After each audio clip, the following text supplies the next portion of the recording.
Hello and welcome to the AWS San Francisco Summit.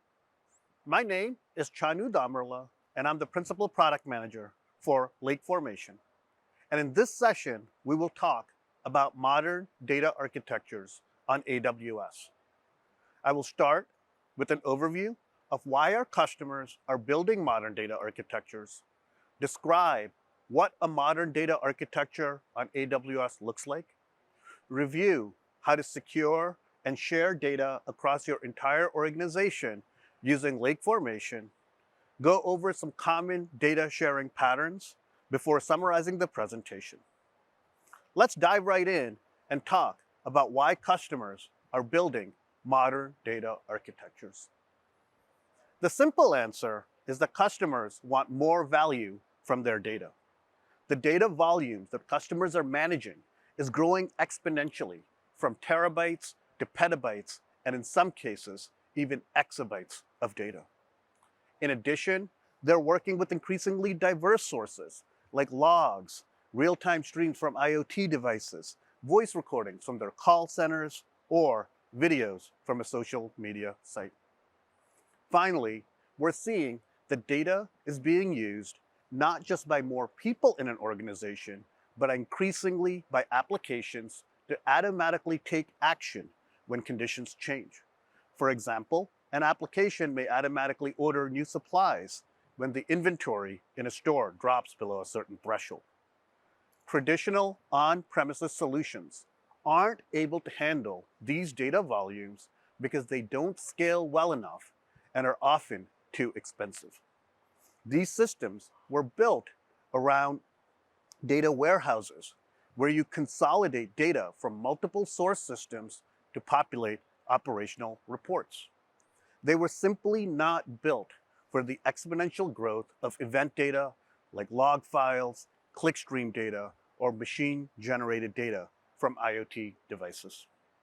To account for the scale of modern data, customers started to build data lakes to store all their data, both their structured data and unstructured data, in a single place and analyze this data using a variety of tools.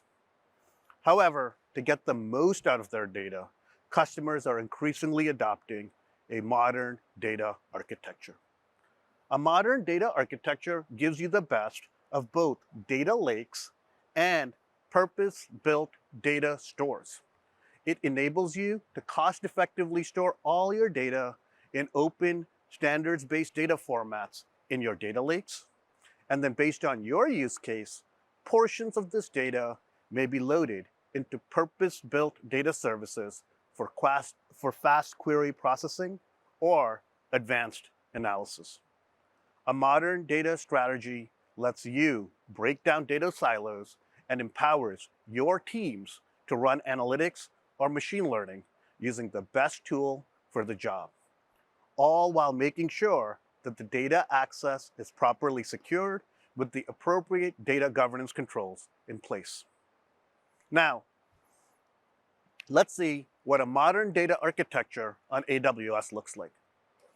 It consists of four major components: a scalable data lake, purpose-built data services, a tool for the seamless movement of data around into the data lake, out of the data lake, and around the perimeter of the data lake into all of these purpose-built data stores.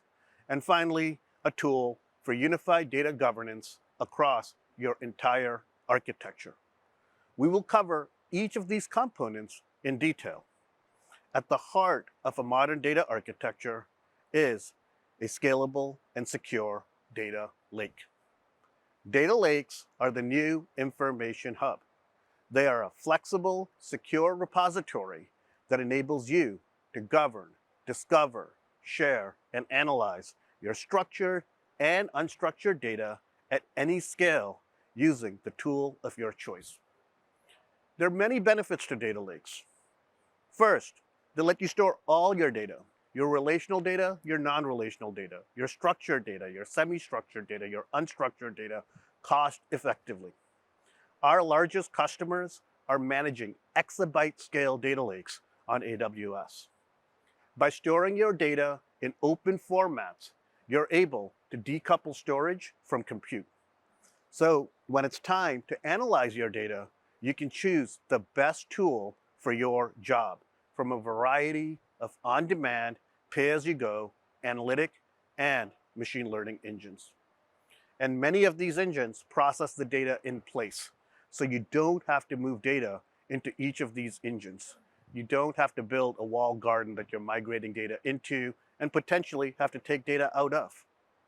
In order to do this, they rely on a data catalog, which manages the data that resides in your data lake and provides a clean abstraction that explains this data in terms of databases and tables. So it's managing the relationship that says this database consists of these tables, and these tables consist of the following files inside your data lake, which are laid out in the following partitions, and so forth. By building data lakes, our customers are able to drive insights faster. And in AWS, data lakes are built on Amazon S3. Amazon S3 is the best place to build data lakes. It was built from the ground up to store and retrieve any amount of data with unmatched availability. And it was built to deliver 11 nines of durability. It has the fastest performance at the lowest cost and supports a wide variety of security, compliance, and audit capabilities. The best part is that it's already integrated with a broad portfolio of AWS and third-party analytic tools. To ingest data, AWS provides a variety of tools as well as many partners' integrations. Remember, we built the data lake to break down data silos. So the data lake is not the new monolith. In fact, our most advanced customers often have multiple data lakes in multiple accounts across their organization. They understand that their architecture has to reflect the realities of how data is generated, processed, and shared across their organization, and in many cases, even across organizations, for example, with vendors or customers. These customers build a data mesh that enables the governed sharing of data products across one or more data lakes. For example, the web team in your organization may take the raw log data and create curated data sets that they then share with other lines of businesses, like marketing or engineering.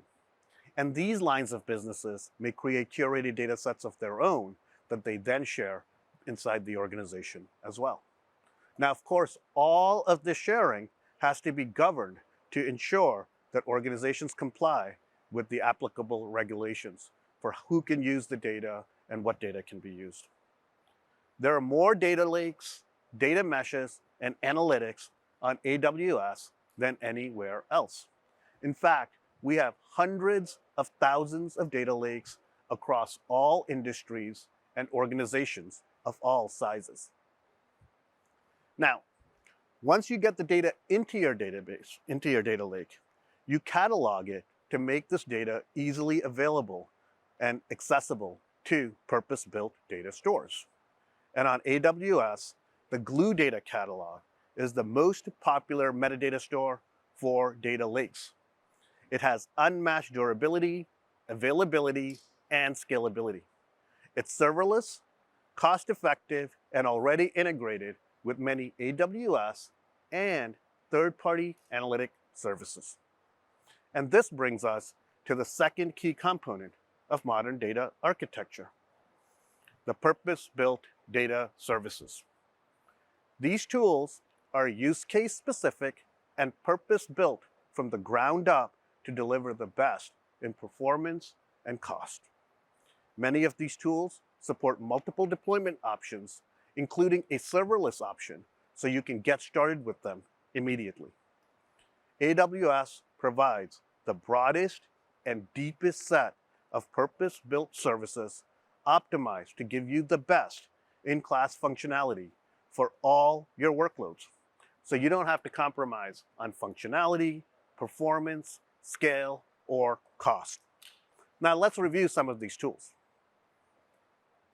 If you have structured data where you want super fast querying results, you want something like a data warehouse. And for this, we have Redshift, which was the first data warehouse built for the cloud, and at the time really disrupted the economics of data warehousing. Redshift has consistently high performance with predictable costs. Redshift today offers 3 times the performance compared to other price performance compared to other cloud data warehouses. Redshift allows you to analyze all your data. It lets you query. It lets you run queries at exabyte scale against the data stored in your data lake using Redshift Spectrum, along with petabytes of data that's managed inside your Redshift clusters. And it also enables the querying of data in your operational stores, like in Aurora DB, via Redshift Federation capabilities. Finally, Redshift provides easy analytics for everyone. Whether it's the way you query the data in your data lakes, in your clusters, and other sort of analytic stores, whether it's the way that you get started with the serverless option, or the way you scale as your data grows. If instead of a data warehousing need, you want to directly query the data in your S3 data lakes, as well as other sources using a simple SQL interface, you can use Athena. Athena is serverless. You can quickly query data without having to set up, manage any servers or data warehouses. Just point your data to Amazon S3, define the schema, and start querying the data with a built-in query editor. With Athena, you only pay for the queries that you run. You're charged $5 per terabyte scan for your queries. And so you can actually even optimize the price performance of Athena by basically organizing your data appropriately in your data lake. For example, by compressing your data, properly partitioning your data, or converting into columnar formats like Parquet. Using these techniques, our customers have been able to achieve 30 to 90% per query cost savings. Finally, Athena is easy to use and flexible. It supports a simple SQL interface, has JDBC and ODBC drivers, so you can access the data inside your data lake from a variety of tools. And it supports a wide variety of table formats like CSV, JSON, Avro, Parquet, ORC, as well as compression types like gzip and bzip. Now, if you want to process vast amounts of data with dynamically scalable clusters using popular distributed frameworks like Spark or Hadoop or Presto, you can use EMR. EMR is fully managed and it is easy to create clusters and provision hundreds, or even thousands of compute instances so you can process data at any scale.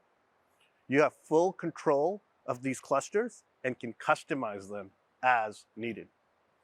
EMR supports the latest stable open source releases, and the latest open source framework updates are available within 30 days.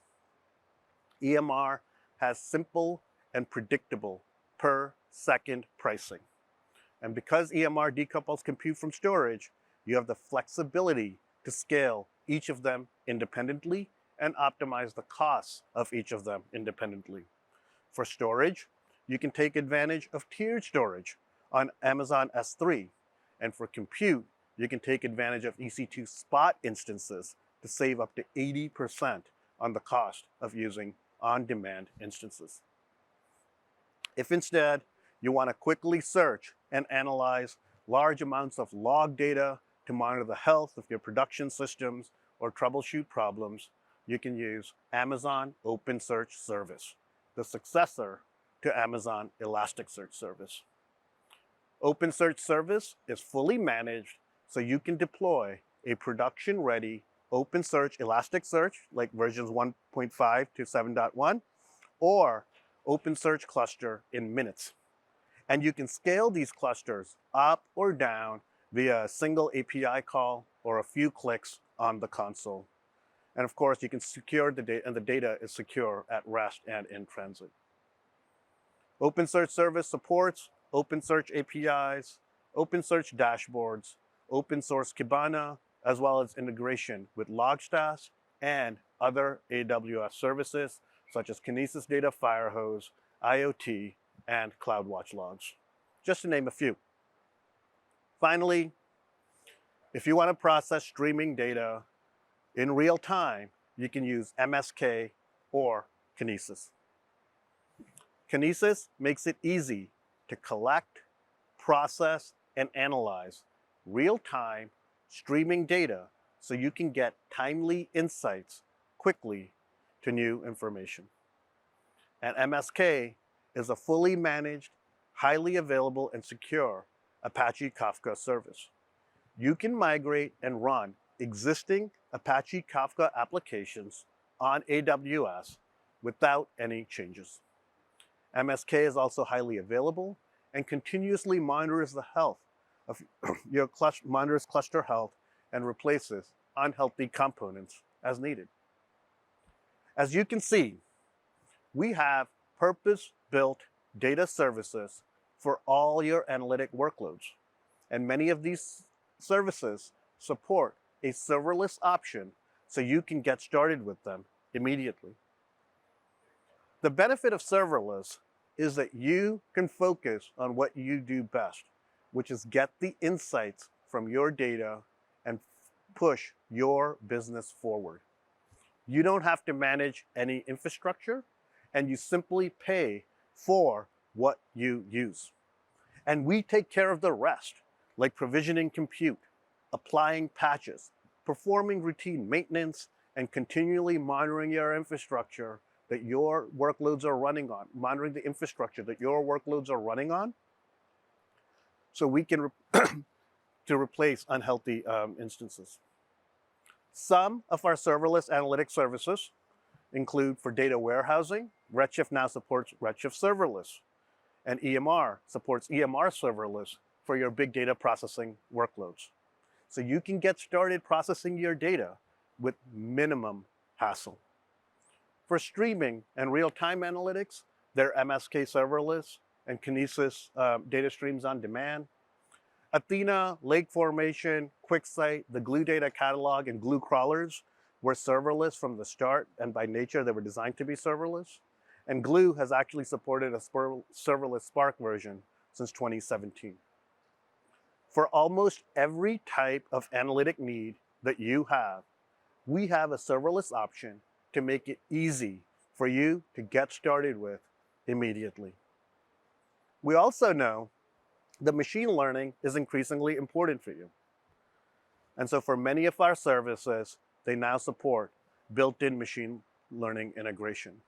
Aurora, Neptune, Redshift, Athena, and QuickSight are some of the services that have machine learning already built in. So far, we've reviewed 2 of the 4 components of a modern data architecture. Now let's talk about the 3rd component, seamless data movement. To implement a modern data architecture, you need a tool that's going to support the seamless movement of data into your data lake, out of your data lake, and around the perimeter between all of these purpose-built data stores. And to support seamless data movement, we provide Glue, our serverless data integration service. First, Glue features a scalable, cost-effective, and serverless engine for running your data integration jobs, as well as end-to-end workflows. These jobs can be Spark jobs or Python shell jobs. And these jobs can be triggered via an event, for example, a file landing on S3, or they can be scheduled for execution. Run this job every 15 minutes. And in case something goes wrong, Glue has a built-in dashboard to monitor jobs, identify execution errors, and help you debug the issues. Second, Glue provides the Glue Data Catalog and Schema Registry so you can catalog all the data and make it available for analytic and data processing services. And customers can use Glue crawlers to infer the schema from a wide variety of sources to populate and maintain the technical metadata in the Glue Data Catalog. And lake formation, which we're going to cover in detail in this talk, is built over the Glue Data Catalog and simplifies data lake permissions as well as data sharing. Third, to get data into your data lakes, Glue provides native connectors that can connect to customer data wherever it resides, whether it's on-premise, in AWS, in one of our purpose-built data stores, on a SaaS system, or even in another cloud provider. Glue ships with native Python and JDBC ODBC connectors that provide out-of-the-box access to a variety of databases, data warehouses, SaaS systems, and log and file-based data. To support the long tail of connectors, Glue has a connector marketplace, which features third-party connectors to popular services like BigQuery, Couchbase, Salesforce, and other SaaS systems. If Glue doesn't support your data ingestion requirements, AWS provides a portfolio of services to get data into your data lake, including AppSync, Snowmobile, and Snowball to migrate on-premise data into the data lake, and data migration service. Finally, you have to build your data integration jobs. And to help you build these data integration jobs, Glue provides a wide set of persona-based tools that empower all the users in your organization, like Glue Studio, which provides a boxes and lines interface for being able to visually develop your data integration jobs, Glue Data Brew, which provides a data wrangling interface for being able to develop your data integration jobs, and Glue Notebooks, which provides an interactive notebook experience for developing your data integration jobs. And in many cases, these tools support automatic code generation and template-driven development, as well as machine learning transforms to simplify the development of all of your data integration jobs. As you can see, with Glue, you can ingest and transform data and build your data lakes, load your data warehouses, or the other purpose-built data services around the perimeter of a modern data architecture.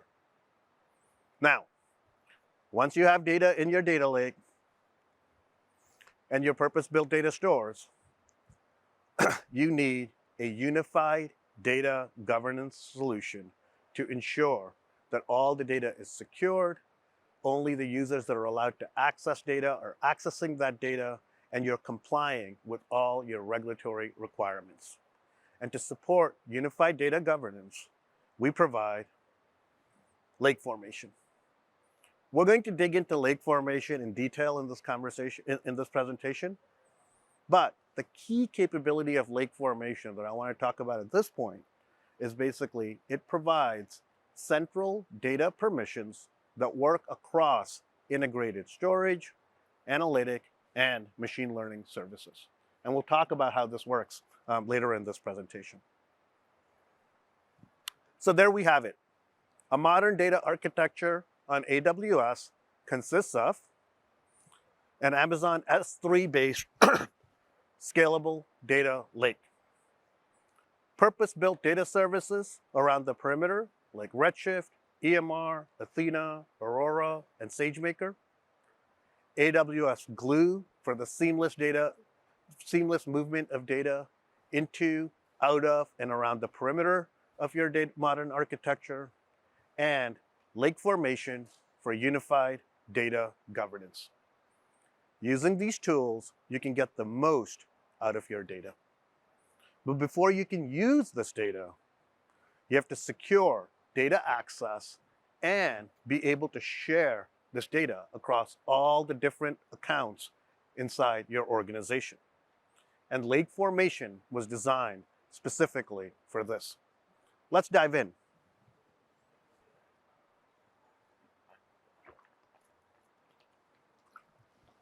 Let's dive in. This is what a typical data lake architecture looks like. You ingest data from a variety of sources and store it in S3. You then catalog this data in a data catalog, like the Glue Data Catalog, and then you analyze this data using the tool of your choice. This is what we were talking about when we talked about a modern data architecture.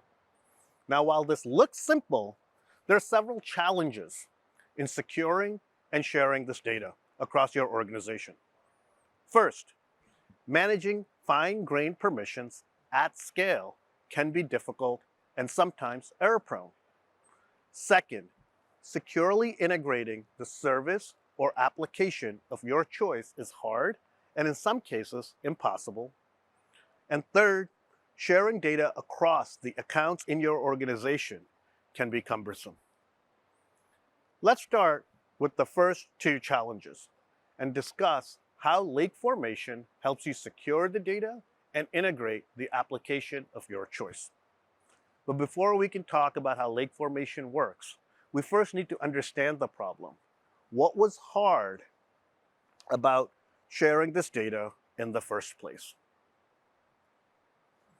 The first reason why managing data lake permissions at scale is difficult is because when we build a data lake, we disaggregated the traditional components of a database, and we split up storage and metadata and compute. So we took the storage and put it into an Amazon S3-based data lake. We put the metadata into something like the Glue Data Catalog, and the compute is one of our purpose-built engines like Athena or Redshift Spectrum, right? And you're managing the permissions for each of these systems independently. For example, to manage permissions on S3, you may be writing resource policies. To manage permissions on the data catalog, you may be writing IAM policies. And to manage permissions on the analytic engine, you are first connecting the analytic engine to the metadata store like the Glue Data Catalog, and then writing IAM policies about what users were able to do inside that analytic engine. Keeping these permissions in sync as you add new resources and new users is difficult.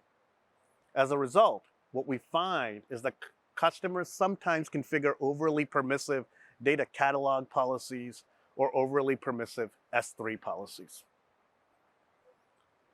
The second reason that managing data lake permissions is difficult is that you need to be able to configure fine-grained permissions to restrict access to users. Remember, we built the data lake and we took all the data and brought it into the data lake.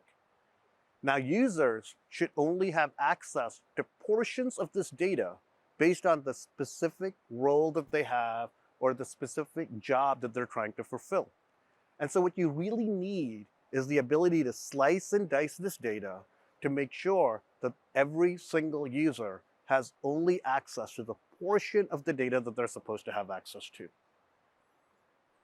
If we were talking about a few users and a few resources, this might be something that you can manage manually. But with data lakes, we're often talking about thousands of databases and tables going into the tens of thousands and tens of thousands of users, sometimes going into the hundreds of thousands of users. The third reason that managing data lake, the third reason that managing data lake permissions is difficult is that on the one hand, you're trying to democratize access to the data in your organization. On the other hand, you need to ensure that this access complies with your regulatory and governance requirements. So you need to be able to monitor and audit data access across the entire data lake. But where do you start? Do you audit metadata access on the Glue Data Catalog and look at what IAM API calls were called? Or do you look at S3 access logs? How do you stitch the trail from a query in Athena to a set of API calls that access metadata in the Glue Data Catalog to a set of API calls that actually retrieve data from S3 and read it? Simplifying data lake permissions management at scale is one of the core benefits of lake formation. Lake formation simplifies permissions management by introducing a new database-style fine-grained permissions on data catalog resources. These permissions apply across the entire data lake stack, which means that lake formation will actually help you manage the S3 buckets and objects where the data associated with data catalog resources resides. These permissions also work across a wide variety of analytics as well as machine learning engines. To scale permissions management, Lake Formation provides Lake Formation Tag-Based Access Control, or LF-TBAC. And finally, because all data access is happening through Lake Formation, authorization to metadata is being authorized by Lake Formation, and Lake Formation is authorizing access to S3, it is easy to monitor and audit data lake access to verify compliance with your policies. Let's dig into each of these items. First, Lake Formation permissions support a database-style grant-revoke permissions on data catalog resources. Lake Formation permissions confer capabilities to principals on resources. What that means is Lake Formation permissions allow principals to take some actions on a specific set of resources. Principals can be IAM users or IAM roles, SAML users, or SAML groups. This means that you can give permissions to IAM users, IAM roles, SAML users, and SAML groups. Resources are data catalog resources. So the data catalog itself, databases within the data catalog, and tables within the databases. And the best part is that you're going to be able to actually slice and dice tables into very specific portions of the table that you're going to be able to grant permissions on. And we're going to talk about how that works a little bit later. And the permissions are resource specific. So, for example, on a table, you have metadata permissions that allow you to describe the table, alter the table, or drop the table. And maybe more relevant, you have the ability to, you have data permissions that allow you to insert data into the table, delete data from the table, or select or read the data inside that particular table. You can delegate permissions management to other users using the grantable option. This is similar to how the grantable option works in database management systems. And what this means is that when you give a user permissions with the grantable option, that user can further grant permissions to other people inside the organization, the same permissions to other people inside the organization. And a final point about Lake Formation permissions is that they are additive. And this means that effective permissions for a given user is the union of all the grants that have been given to that user. Working with this permissions model should be natural to anyone familiar with database permissions, and setting up this permissions is simple. Let's take a look. To set up permissions, you simply specify the principals you want to grant permissions to. In this case, we're granting permissions to Chanu and Mert. You specify the resources you want to grant these principals permissions on. In this case, we're granting permissions on the hospital's database and the hospital beds table. And then you specify the exact set of permissions you want these principals to have. And so in this particular case, we're granting these principals the ability to select, insert, and delete the permissions. And we're doing it with the grantable option. And what that means is that these users are now going to be able to further grant these permissions to other users inside the organization.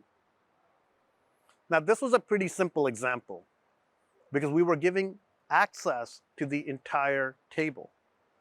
But Lake Formation lets you slice and dice this table so you can give access to a very specific portion of that table. Let's take a look. Since the launch of Lake Formation, we supported the ability to grant access to specific columns. You could do this by specifying an include list to say, hey, give this particular user access to these specific sets of columns, or by specifying an exclude list, where you say, hey, give this user access to all the columns in this table, except exclude the date of birth, exclude the personally identifiable information like social security number or whatever, right? At reInvent this year, we launched support for row-level permissions as well as cell-level permissions. With row-level permissions, you can grant access to users on a specific set of rows in a table. This can be used, for example, to give hospital administrators access to the patient data just in their region. And to set up row-level permissions, you specify a row filter using a PartiQL expression. For example, where region equals New York City. Cell-level permissions combine column and row-level filters to further restrict access to the data. And so this can be used, for example, to give hospital administrators access to patient data in their region while restricting access to personally identifiable or sensitive columns like the date of birth or the social security number. To use row and cell level permissions, you create data filters. And it's easy. Let's take a look. Like before, you start by specifying the principals that you want to grant permissions to, and then you specify the resources that you want these principals to have permissions on. And what we're going to do is we're going to slice and dice this patient visits table using a database filter. So let's create a filter. You first select the column level permissions you want to have in this particular filter. In this case, we're going to define an exclude list and restrict access to the date of birth as well as the patient name. Then we're going to use a row filter to restrict access to a specific set of rows. In this particular case, it's going to be region equals New York City.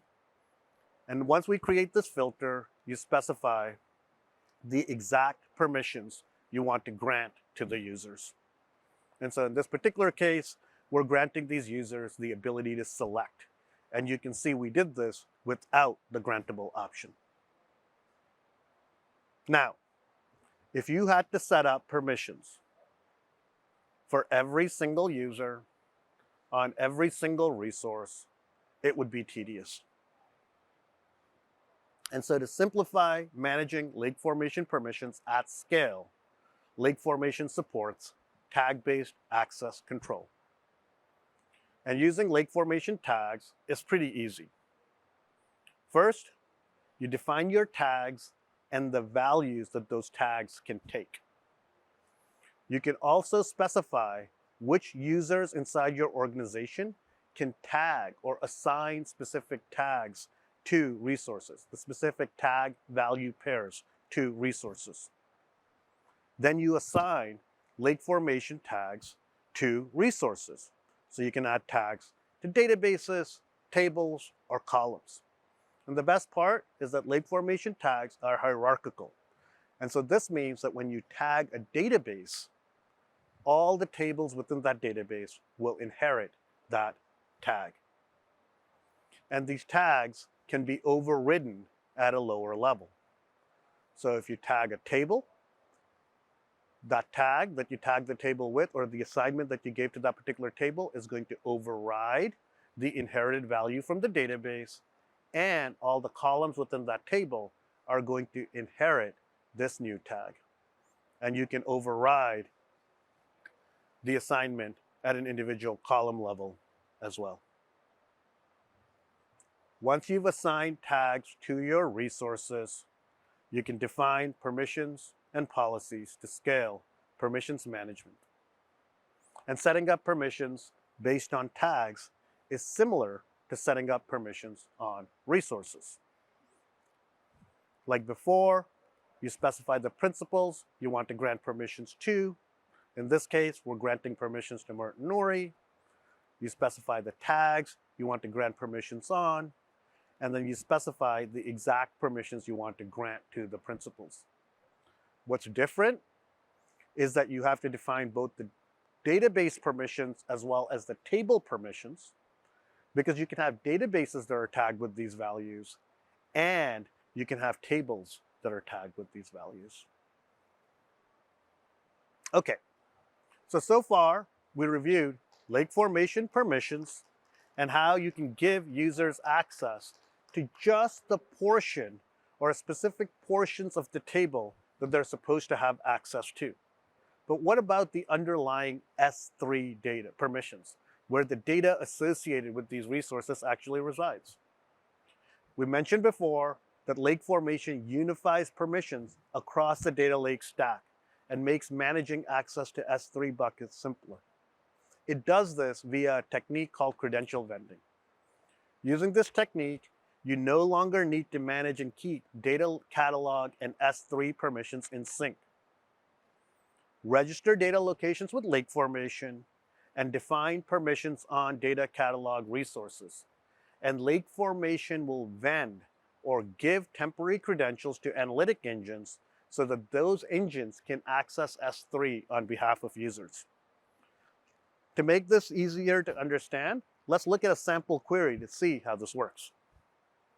A data lake administrator sets up permissions on lake formation and registers the locations for the data catalog resources, like a specific table.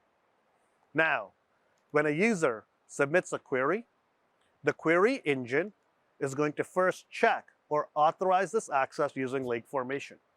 If the user has access to the underlying tables, lake formation will vend temporary credentials that the engine is then going to be able to use to access the data inside S3, retrieve the data from S3, and then here's the important part, the engine is actually going to enforce lake formation policies, filter the data, and return the query results to the end user. And so what's important here to notice is that this engine has to be trusted, because with the credentials, it does have access to all the data inside S3. So you have to be able to trust the engine that it's going to enforce these permissions properly. Now, trusting the engine might not be possible in all cases. And so to simplify integrating with lake formation for third-party services and custom applications that you may want to build, we introduced the Lake Formation Storage API. These APIs sit between the engine or the integrated service and S3 and lake formation, and these APIs consistently enforce lake formation permissions and return filter data to the end user. Let's take a look at how this works. Like before, the administrator sets up permissions and registers the locations in lake formation. When a user submits a query, the integrated service that's using lake formation storage APIs is going to say, hey, I want to read this data. In the background, the storage API is going to check for authorization. If the user is authorized to access that data, it will retrieve the data from S3, filter all the data, and return the filtered view back to the engine so that the integrated service can then take the appropriate action, like finish running the query, and return the data back to the end user. Now, regardless of which one of these options you use, all access to metadata and data is being authorized by lake formation. And this enables auditing and real-time monitoring to ensure compliance with your regulatory obligations. All events are logged in CloudTrail, and it's possible to set up CloudWatch to monitor CloudTrail, and you can use CloudWatch events to take action in case of abnormal activity. So you can actually integrate lake formation into your existing auditing and monitoring systems. And finally, lake formation itself has an integrated dashboard that lets you monitor data access in real time.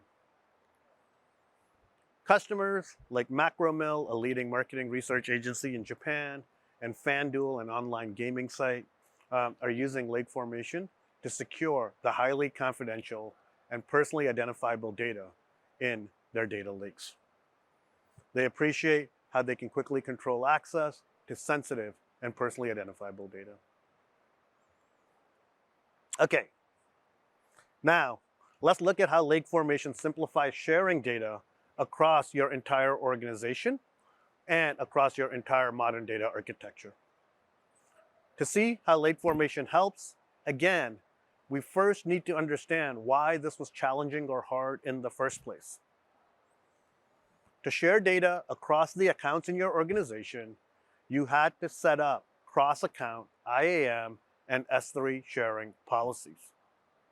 These policies had limited service support, but perhaps more problematic is that they lack discoverability. A producer account shared with a consumer account, and in order to do that, you set up these policies on the producer account. From a consumer account's place, where you actually want to use this data, you didn't have a good way of knowing what data sets you actually had access to. And finally, due to policy size limits and restrictions, customers were sometimes setting up overly permissive cross-account sharing policies. Now, if you didn't want to set up and manage these cross-account sharing policies, then what you were doing was you were creating multiple redacted versions of this data and copying that data into the different accounts so it could be used. And this required ETL pipelines that were expensive, brittle, and error-prone. Lake Formation simplifies cross-account data sharing. And we did it by extending the Lake Formation permissions model so you can share data just like you grant users or principals permissions on a data set. You can now grant those permissions to an account. Producers grant permissions to consumer accounts.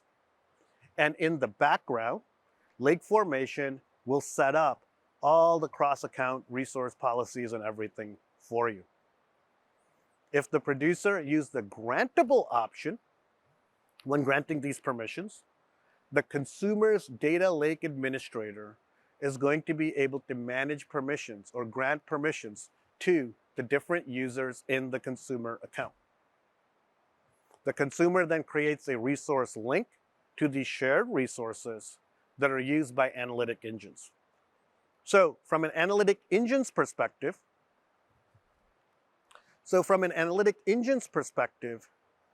accessing a resource link looks exactly the same as accessing any other resource inside that account.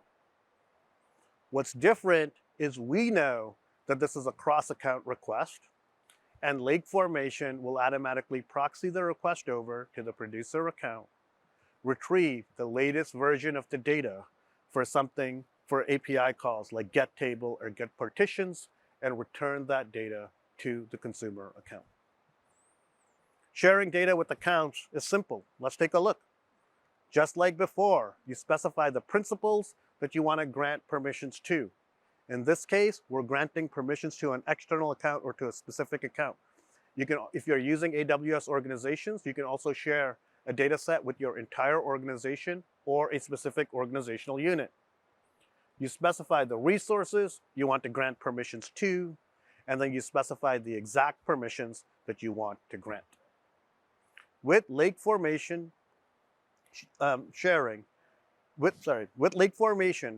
data across your organization is easy. And customers like GoDaddy and D2C and NTT Docomo Company are using Lake Formation to share data across their organizations. Using Lake Formation and the cross-account data sharing features, our customers have built many different data sharing architectures, including hub and spoke architectures and data mesh architectures. Let's take a look at some of the most common data sharing patterns. And so what I want to really try to do here is take a lot of the primitives that we've been talking about, Lake Formation, tag-based access control, Lake Formation cross-account sharing, and kind of show how they can all work together. Let's take a look at some common patterns. The simplest is that you simply are sharing data between the various services inside your account. This is what Lake Formation permissions were designed for. They allow a permissions layer across all the different purpose-built stores inside a modern data architecture. If you're using multiple accounts to manage workloads in your organization or manage budgets, then you can consider a hub and spoke model.